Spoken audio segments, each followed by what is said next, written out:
In the world of treatment for sex addiction, they've found that approximately 80% of sex addicts come from what we call rigid, disengaged family structures, what we call a closed family system, as opposed to an open, flexible, connected family. A rigid family is a family where my way or the highway, my rules, no one else can help in making those rules, and I'm the one that's going to enforce it. We don't talk about certain things in this home. It's the no-talk rule. Kids don't know about mom and dad's feelings about things. They're disengaged emotionally. Mom and dad are seen as the stoic example of righteousness, goodness, always doing the right thing, have no problems, never shared their issues or problems with me. How do I know they ever struggled with anything? They don't share what makes them happy. They don't really share what makes them sad. There's a disconnect with mom and dad. Children raised in that environment will develop, as normal kids do, sexual feelings. They begin to have sexual thoughts, cravings, and activities that they've heard about. They hear about things at school. So if they don't have a place to talk about it at home, where do they go? They go to misinformed children, their peers. There are 5 times to teach a child about sexuality, and child developmentalists teach us this. At age 8, at age 12, at age 16, at marriage, and then any time a question's asked. And you can see how closely those ages resemble some of our values and belief system. 8, 12, 16, marriage, and then whenever they ask. It's so very important to start talking about sexuality when they're young. And the reason why is because at that time they're shameless. An 8-year-old is jumping out of the bath and running around, and you're trying to get him covered up and throw a towel around him. Okay? It's at that time when you can begin talking about these issues and they don't get red in the face. It's the parents that begin to get embarrassed. And as you open that communication, then as they start to move into puberty, there's some normalcy about talking in appropriate and healthy ways around sexuality. Talk to your children. Don't be embarrassed. Talk to your children. Whatever age they are, talk to your children. Tell them about the importance. Tell them about the addiction. Tell them what pornography will do to them. And make sure they know where you stand. You're the most important person in their lives. If we think that if we bring these topics up with our youth today, if they're in junior high or high school, and we're going to be presenting stuff to them that they haven't heard about, there is a chance that maybe they haven't. But have any of you walked through a junior high school or high school hall in recent years? The language that's used, the things that are discussed, and their access to internet information, we're probably not going to tell them something or present something to them that they haven't already heard. I would err more on the side of being open in the discussion rather than being closed.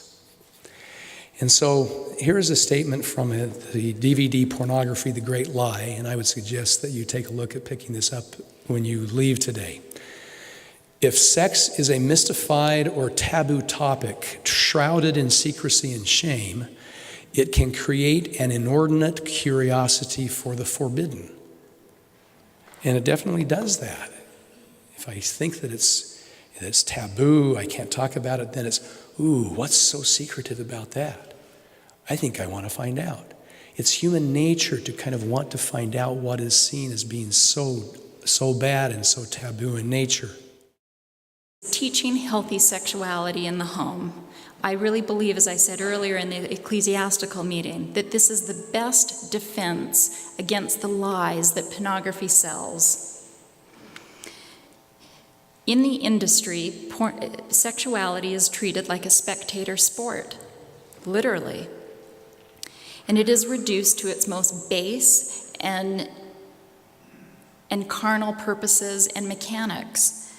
It is stripped away from any relational context or emotional context or spiritual context. And we know from research that the internet has become the primary sex educator of children in this country.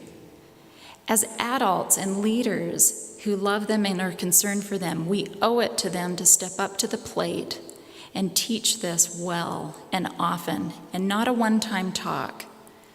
That we start very young. We can teach about the body or why we wear clothing, who can touch us and who can't, where people can touch us and where they can't.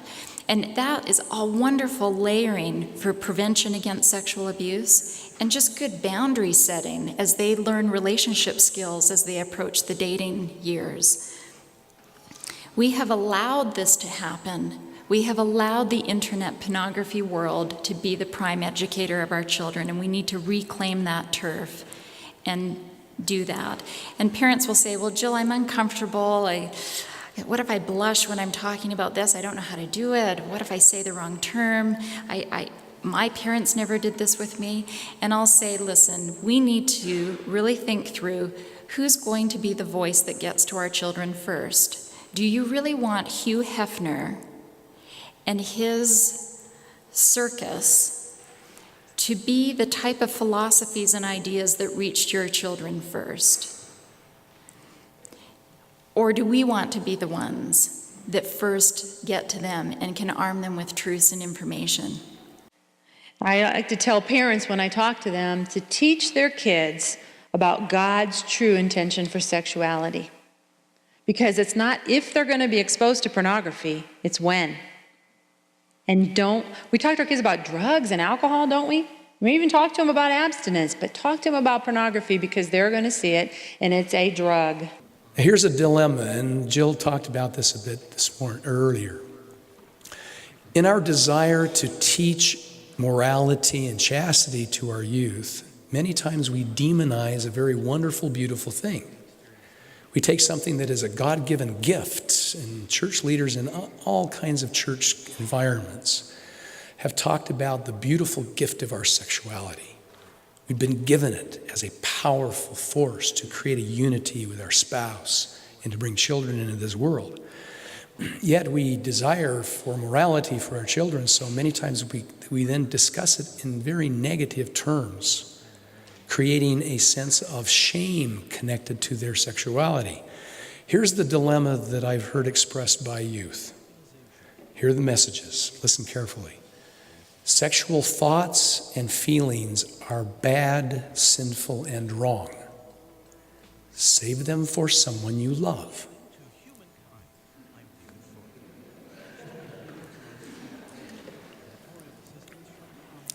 Now, I'm a 57-year-old man. I have a hard time wrapping around that one.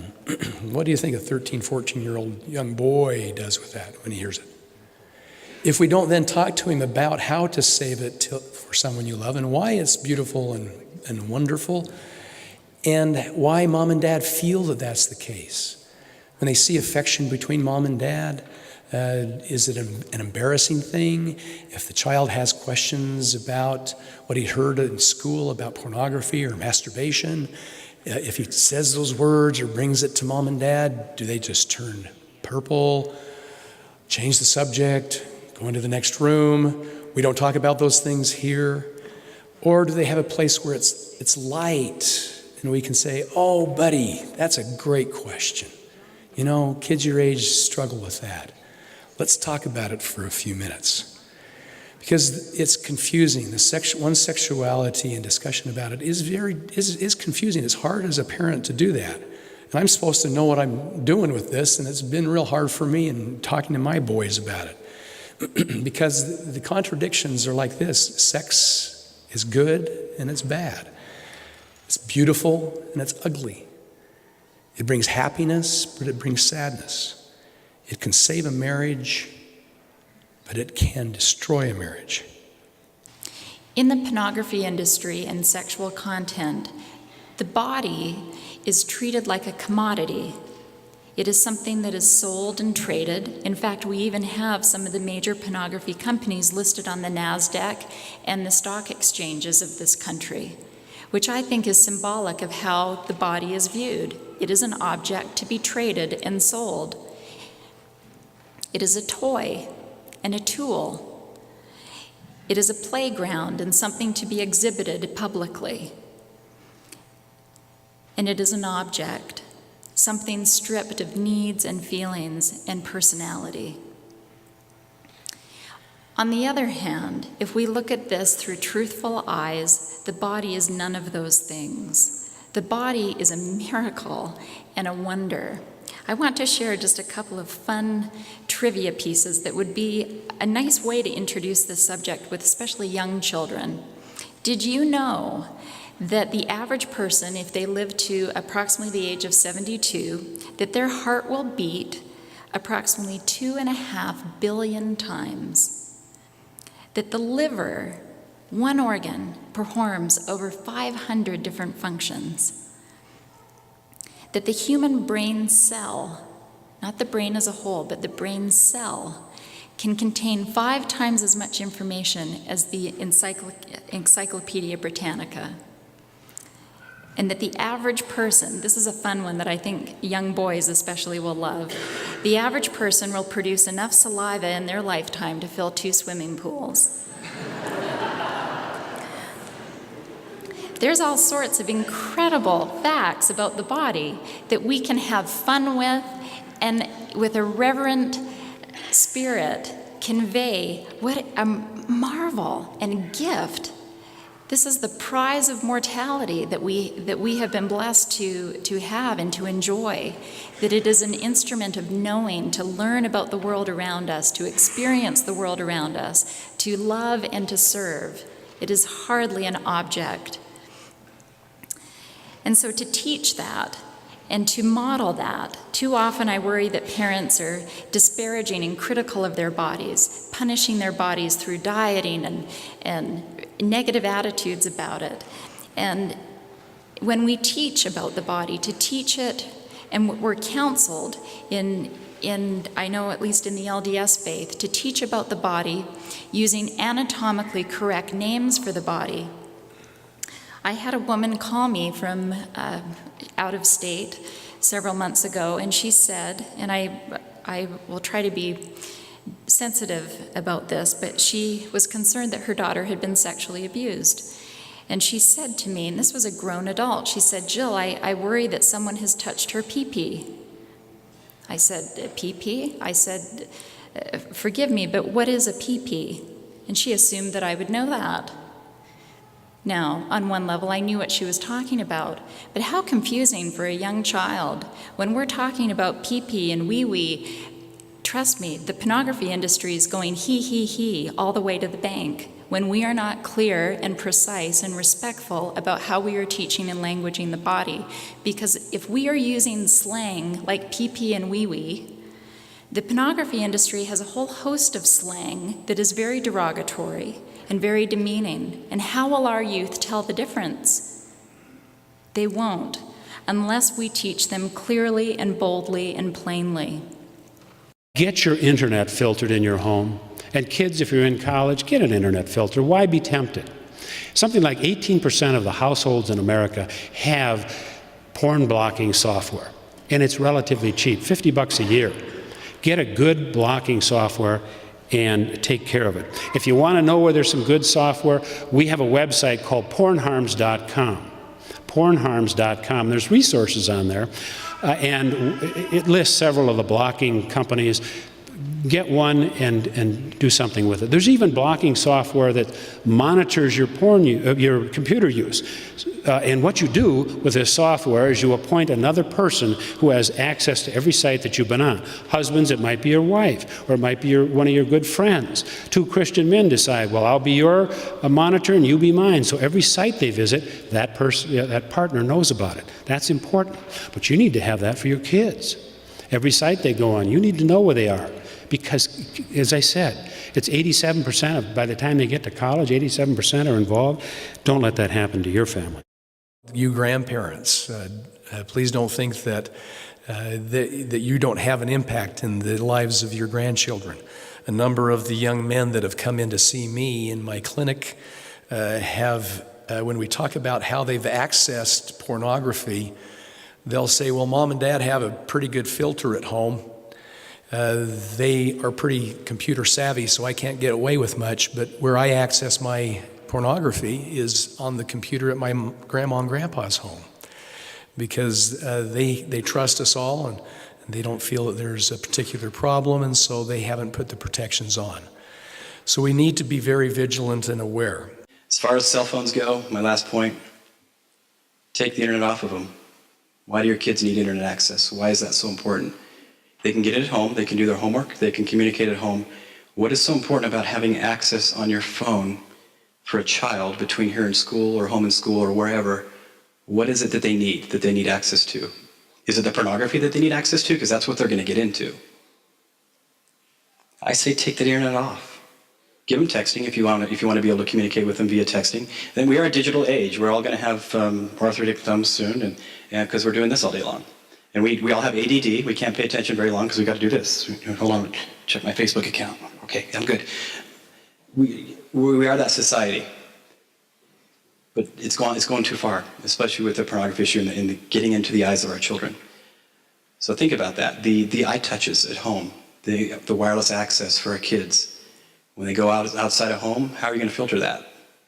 How are you going to filter the 3G cell phone? There is no internet filter available for an AT&T cell phone. There's one that I know of called MobiSip. And it's going to cost you money, but there's not one for Verizon. And MobiSip is only for the iPhone. There's 100 different phones out there. So until our cell providers and our technology providers provide us with the filters that we need to keep our children safe, take it off. Take it off. You got the kids a cell phone in the first place for what?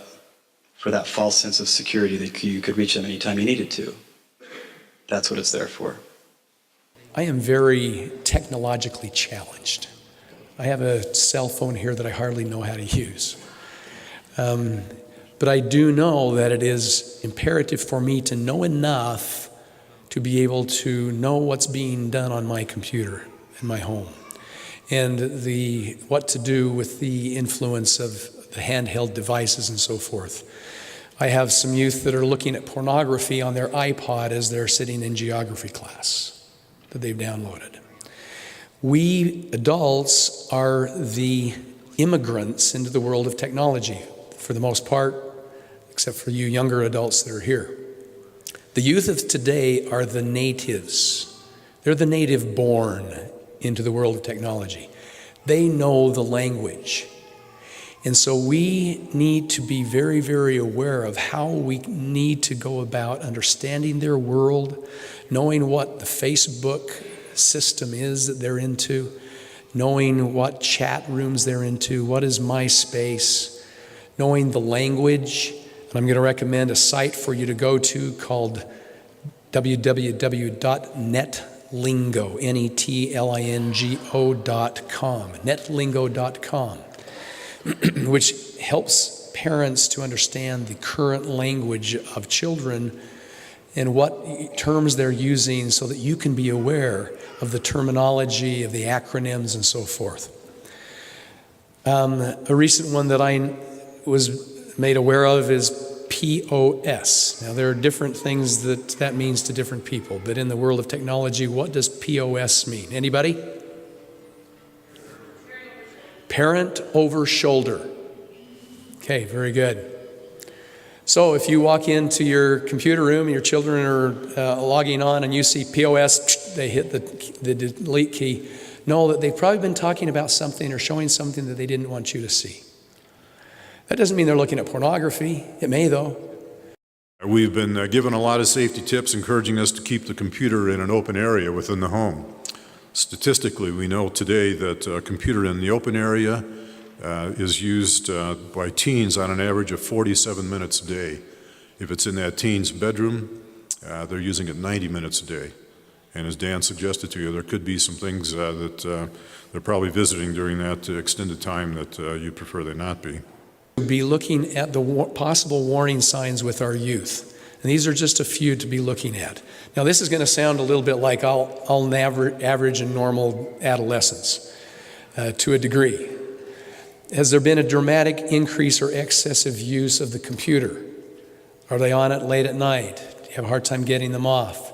Are they constantly into the gaming issues? Do you know what games they're on? Are they downloading material? Are they downloading music? The peer-to-peer sites on the computer is a place where the pornographers have found a safe haven, because they're in many cases able to come in and infiltrate into that peer-to-peer downloading of music, to where then they have access to a lot of pornography there. Child giving up offline activities for online activity, giving up the sports activities or the music activities, withdrawing, pulling away from social environments, not hanging out with their friends as much.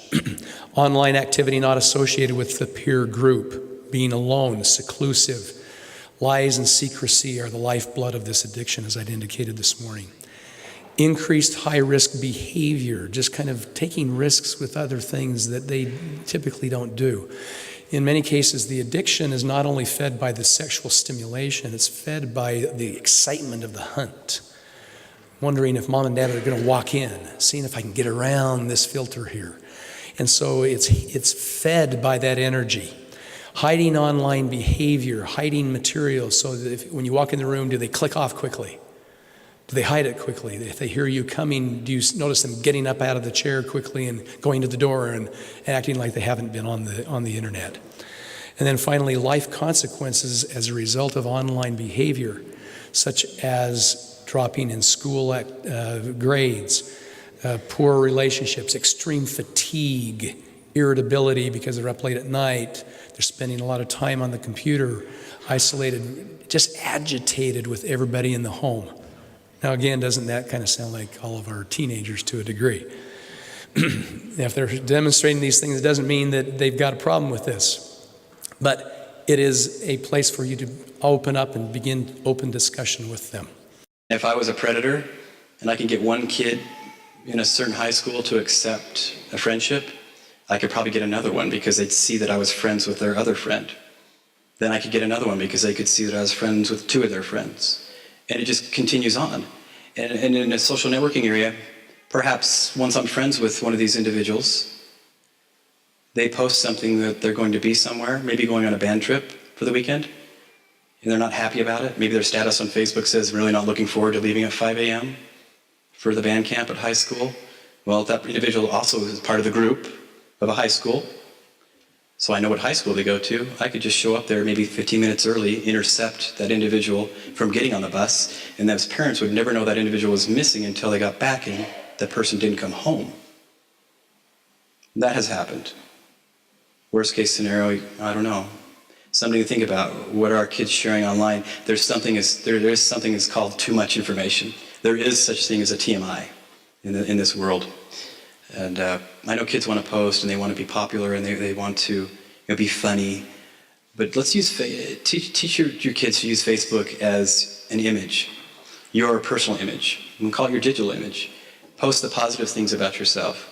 There's much more we can discuss about this, and I hope that there has been a message really conveyed that we need to open up our life, our own personal experiences. Do we share with our children that we've experienced maybe some of these things ourselves? I would say absolutely. Do we have to get into any kind of detail with them and explain all of the details of it? Probably not. More than likely not. But for them to know that Dad struggled with some maybe pornography and problems himself when he was younger, and that what better place to go to than to Dad or Mom or someone close to them to know how to deal with all of those raging hormones that they're experiencing inside, and how to manage and cope with it and bridle that horse, not hobbling it or keeping it corralled, but bridling it so that at the time when it's time for it to run wild and free and fun, that they can do that at the right time. We need to be, again, continual warriors in this fight. This is such a threat to our young people. And the industry is not, they're looking for the young people. They're targeting the youth. And that's where our efforts and our energies need to be spent. And of course, there's work like I do in working with the adults and the couples and the families, but you're on the front line as parents and as leaders, and this is where I believe you can make the greatest difference. Sexting is a big issue that's sweeping our high school, our nation's high schools. And what I mean by sexting is inappropriate images are being taken and forwarded on via cell technology. And they think it's funny to begin with. Let me walk you through a scenario. A girl and boy are dating. The boy sends the girl a text, "Send me a picture." The pressure starts. The girl goes in and sends him a picture. He keeps it, saves it on his cell phone. They get in a fight. A few months later, they break up. Boyfriend's mad, sends the picture on. Sends it to his friends, and you know how that works. The old Vidal Sassoon, you tell your friends, we'll tell two friends, that type of thing. The tree branches out and everybody in the school gets a copy within minutes. What happens, and this is again worst case scenario because this has happened, the girl commits suicide because she sent something very personal and intimate to somebody that she shouldn't have. And the point is, once you take the picture and send it on, it's out of your control. The young women have the choice, and young men as well. Anybody has the choice to take the picture and send it on. But once you take the picture and send it on, the choice of whether it gets distributed or not, you don't have that choice anymore because it's someone else's choice. And the second issue here is with sexting, it's being prosecuted in two ways. The first way is if the picture is taken by a child, a minor, and it's saved on there in a digital fashion, whether it's USB, CD, phone, any type of digital media, it's child pornography and that's a felony, and you are now in possession of that. And that can be prosecuted. Once that's forwarded on, now you're a distributor. And once someone receives that and forwards that on, they're a distributor. The same tree happens. And what's happening in some schools, and here in this city as well, is the high schools are prosecuting that. They're taking that as far as they can with the local authorities. So what I would say to you as a community is work with your local administrators and high school principals, and junior high for that matter, to find out what it is they do, are they going to prosecute, and how are you going to agree to handle this? If your child gets a message that's got an inappropriate image on it, do you want them to delete it? Do you want them to show it to the principal? Do you want them to bring it home and show you? What's the policy? I'm going to share a statistic that may seem initially scary, but I want us to reframe it into a very hopeful message. And that is we know from 2 or 3 studies over the last 3 to 5 years that approximately 83% of the pornographic content that youth are exposed to, they are exposed to in the home. In the home, 83%, and we know another 7% they are exposed to in friends' homes. So if we do the math, 90% of the pornography that our youth are exposed to, we have a great deal of power and influence in shutting that down. The pornography industry treats the home front like an extension of the strip club, a peep show stall, a private place where people can consume their wares without any consequence. And that is a lie.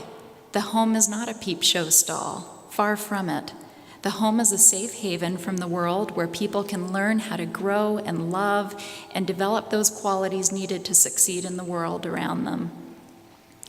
And we need to take that turf back and be very bold and deliberate about it, that our homes are not a place where, on our watch, our children are going to be exposed to the wares and evil designs of the corporate agenda of the pornographers.